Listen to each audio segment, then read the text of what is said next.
మన హిందూ సాంప్రదాయ పండుగలు ముఖ్యంగా 3 అంశాలపై ఆధారపడతాయి.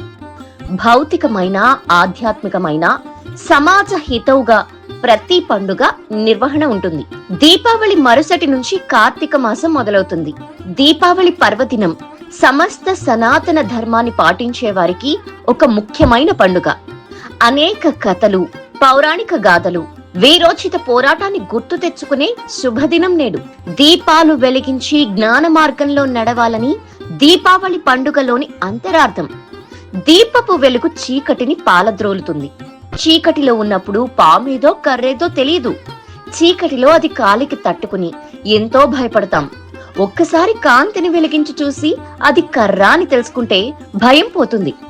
మనలో ఉండే అజ్ఞానాన్ని పాలద్రోలి జ్ఞానమనే వెలుగుని మన జీవితాల్లోకి ఆహ్వానించాలనేదే దీపావళి పండుగ సారాంశం.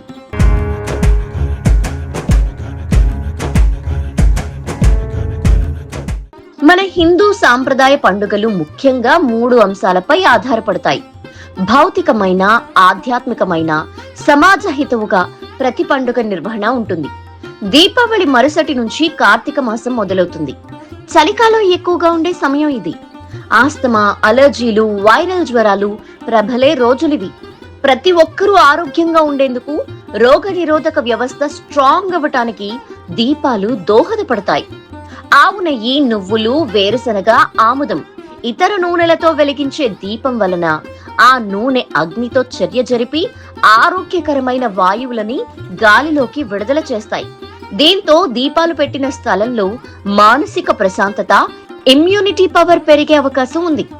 ఇందువల్ల చలికాలంలో ఎలాంటి రోగాలు రాకుండా ఉంటాయి.